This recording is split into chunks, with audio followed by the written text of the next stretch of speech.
He dicho con toda franqueza que luce mal el gobierno de Estados Unidos utilizando el bloqueo para impedir el bienestar del pueblo de Cuba, con el propósito de que el pueblo de Cuba, obligado por la necesidad, tenga que enfrentar a su propio gobierno. Si esta perversa estrategia lograse tener éxito, algo que no parece probable por la dignidad a que me he referido del pueblo cubano. Es claro el respaldo del presidente Andrés Manuel López Obrador a Cuba. Escuchaban esa declaración sobre el embargo. Estando en La Habana, dijo que Cuba debe ser invitada a la Cumbre de las Américas del mes de junio en Los Ángeles.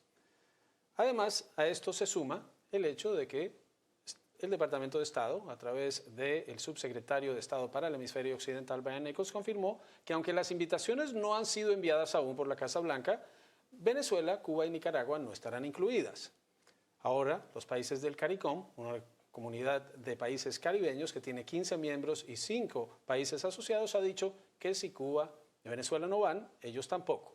Vamos a analizar lo que está ocurriendo. Nos acompaña desde Washington Michael Shifter, fue presidente del Diálogo Interamericano, es profesor de la Universidad de Georgetown. Muchas gracias, Michael, por estar en directo USA. ¿Qué está pasando con esta cumbre? Por un lado, el Departamento de Estado dice no han salido las invitaciones de la Casa Blanca, pero no habrá para Venezuela, Nicaragua, Cuba, porque no son democracias plenas, pero ya hay países de la región que dicen, como México, que Cuba debe estar, y como los países del CARICOM, que si Cuba no está, que si Venezuela no está, ellos no van.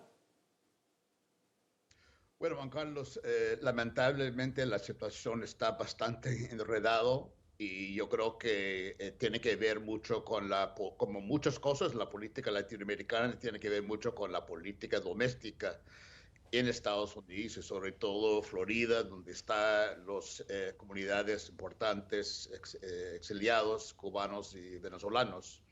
Y creo que invitar e incluir aquellos países en la cumbre generaría una reacción muy fuerte y creo que hubo presión y creo que no estaban de acuerdo con esa idea.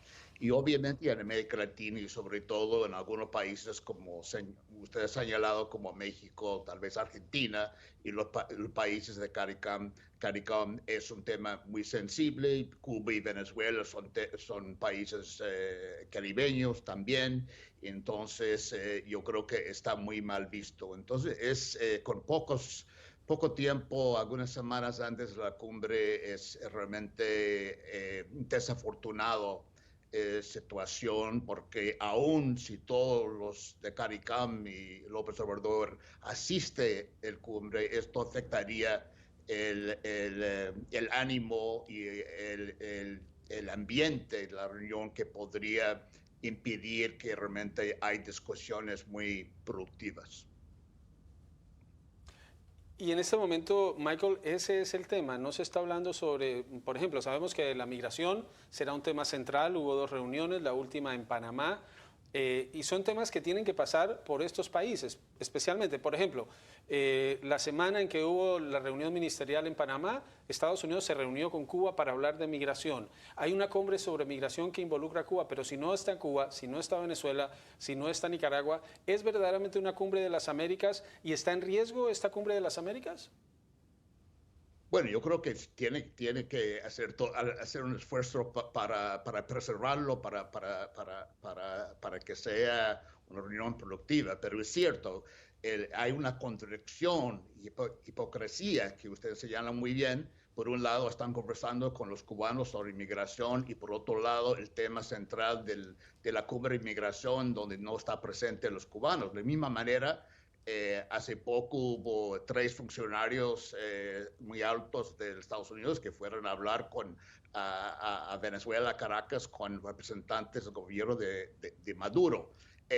Pero Maduro no está sobre temas de petróleo y transición democrática y otros temas. Y ahora Venezuela no está presente en la cumbre. Entonces ahí viene contradicciones, pero esto es lo que pasa lamentablemente cuando tratan de combinar digamos, temas sustantivos que afecta a todos, con contraste con algunos países que generan mucha pasión, mucha emoción y que efectivamente son los únicos 3 dictaduras en el hemisferio en este momento, no cumplen con requisitos democráticos mínimos, pero yo creo que hubiera sido tal vez más fácil manejarlo y en términos prácticos haber invitado esos países. Y no sé hasta qué punto la administración Biden y sus funcionarios consultaron con López Obrador, con los jefes de Estado de CARICOM y anticipaba ese tipo de reacción. Pero yo creo que esto hubiera sido la tarea necesaria, previa, para consultar, para ver cómo reaccionaría en el caso que están excluidos esos 3 gobiernos.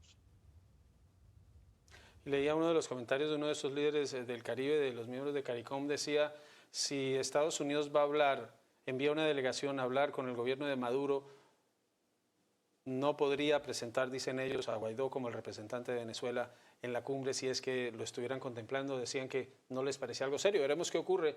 Todavía estamos casi a un mes de que ocurra esa cumbre en Los Ángeles. Muchas gracias. Michael Shifter nos acompaña desde Washington.